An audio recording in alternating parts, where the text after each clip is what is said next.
This is Ryan with MMA Viking. We're here for our third MMA podcast of the Latifa Hour. I'm here with Daniel Shalander. We're reporting live here from Toronto, and we have former UFC vet and current cage champion Anton Kuivanen on the line from his home gym, GBG Gym, in Finland.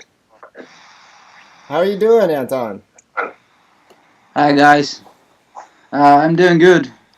I'm at the gym right now here in Helsinki, Finland, and um, cutting weight, sweating like a little pig, getting ready for my fight on Saturday.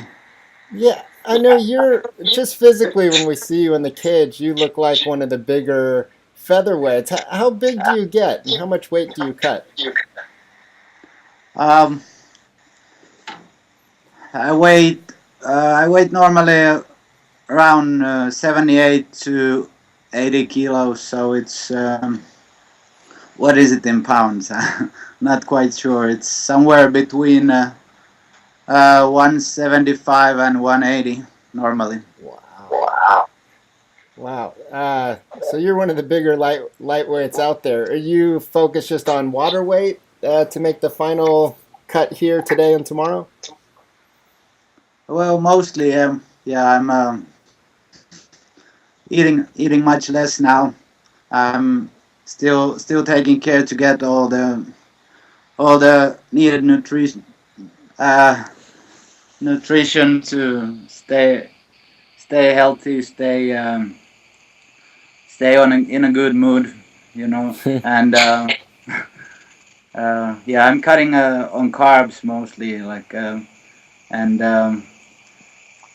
sweating twice a day, like once in the morning.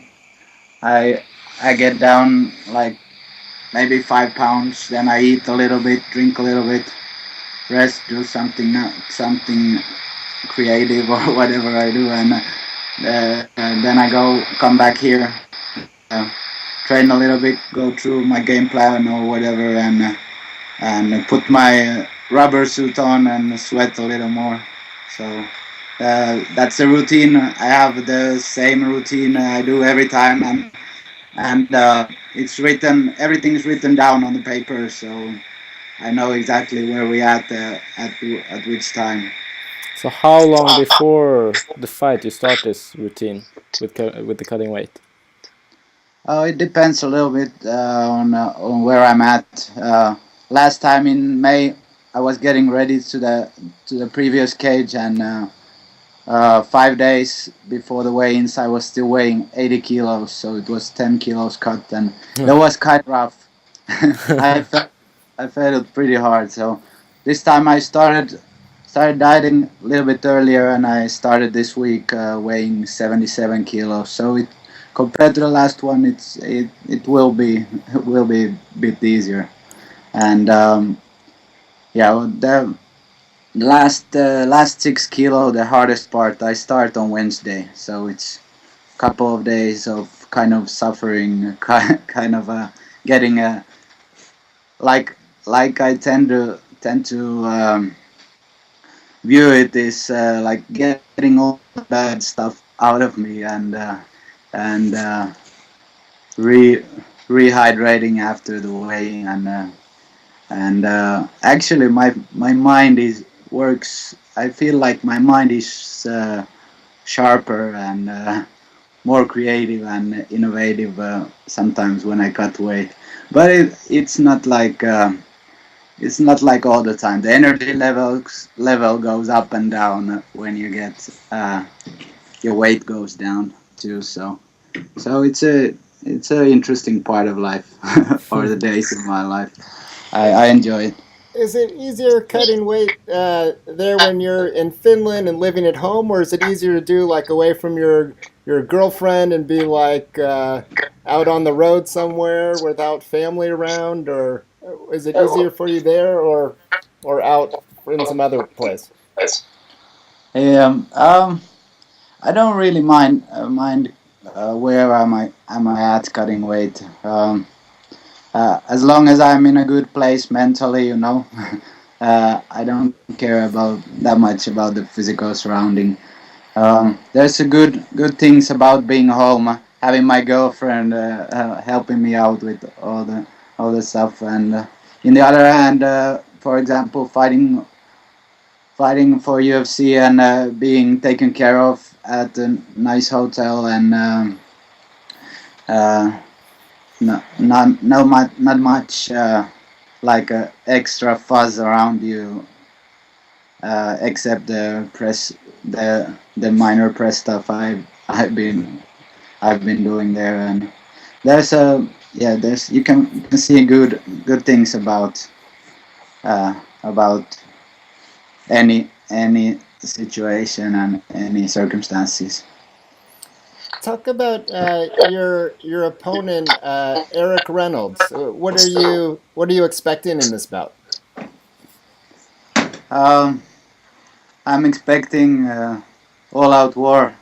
That's all. I hope. I heard he came to Finland already, and I hope he's well prepared and he's ready to fight on Saturday because I know I'm ready and uh, I've been working hard all summer and getting ready for this fight.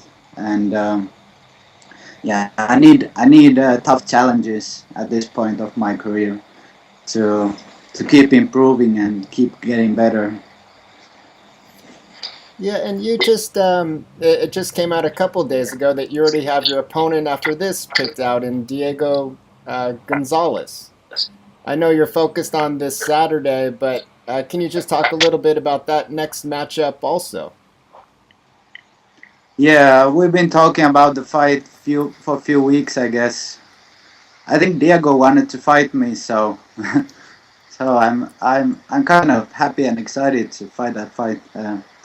But yeah, like you said, I'm at the moment I'm pretty much focused on the fight this Saturday, and I'm gonna take care of the business in the cage, and after that I start looking forward and start getting ready for superior challenge in November.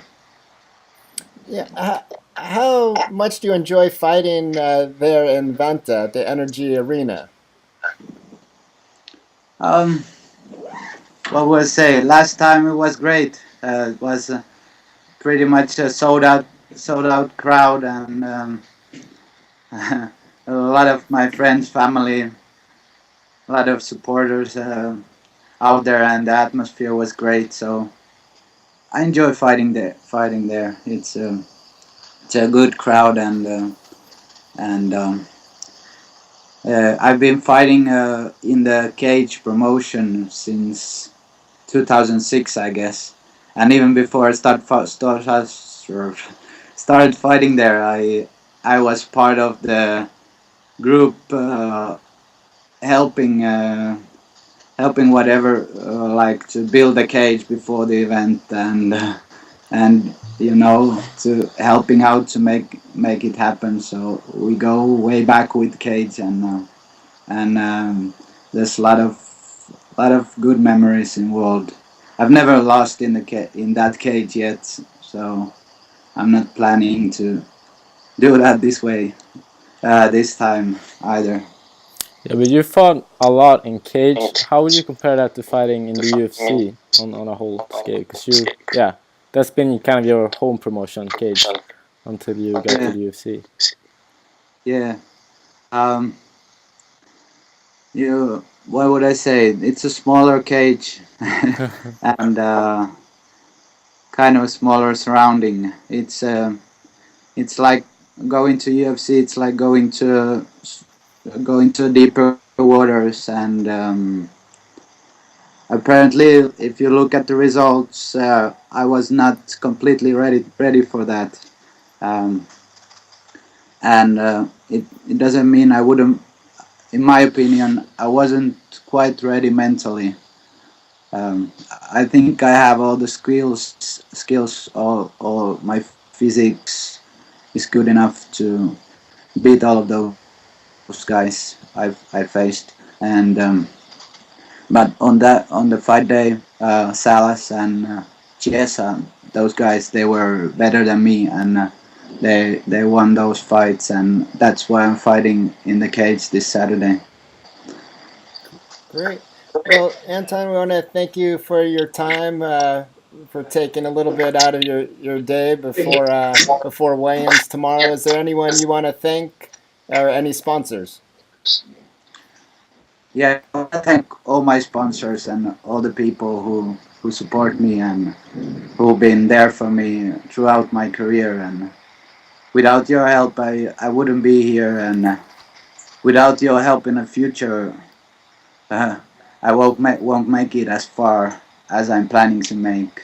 My plan is clear in my own mind. I'm on my way back to the UFC, and this time I'm gonna conquer, and I'm not gonna go there as a tourist anymore. And I'm focusing on things that I can, um, like what I can change, what I can affect, and that's, my opinion, is just concentrate on getting better, being active, and win all the fights that I get in front of me. So I wanna thank everybody who's there for me, who's helping me out, and I wanna thank you guys too. Thanks for this interview, and I hope you enjoy your stay in Toronto and the upcoming UFC. I wish Gustafsson is gonna kick John Jones' ass. Great. Thanks, Anton. And for anyone around the area there in Helsinki or anywhere in Finland, get down to the card this Saturday and see Anton along with two other title fights and a fantastic Cage 23 card going on there. Thanks again, Anton, and good luck, and we'll talk to you soon. All right, thanks, guy. See ya.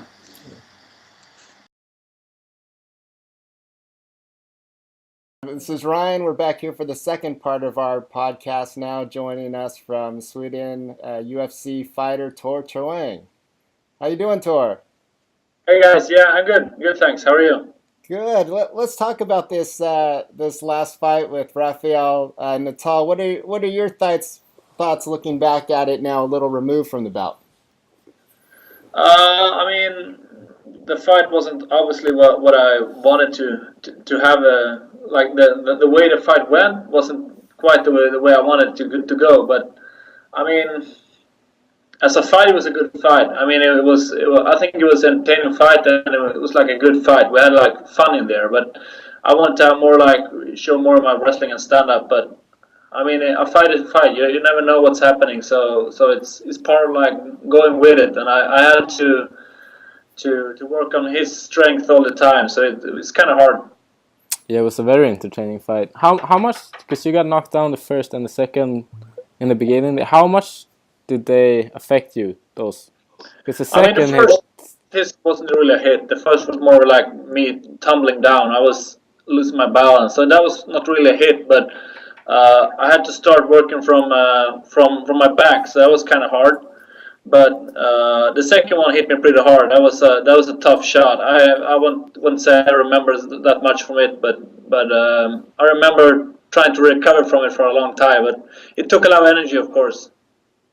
Yeah. Yeah, one thing that I think lots of people commented on is was physically stepping into the cage. It looks like you're kind of evolving in your strength program. I mean, in terms of just your overall physique, is that something you've been focusing on? Uh, Not really. I just taking step by step, trying to become a better athlete. So of course I'm getting better in all areas, but it's not like particular working on my strengths and conditioning. It's more like becoming a better athlete, I would say.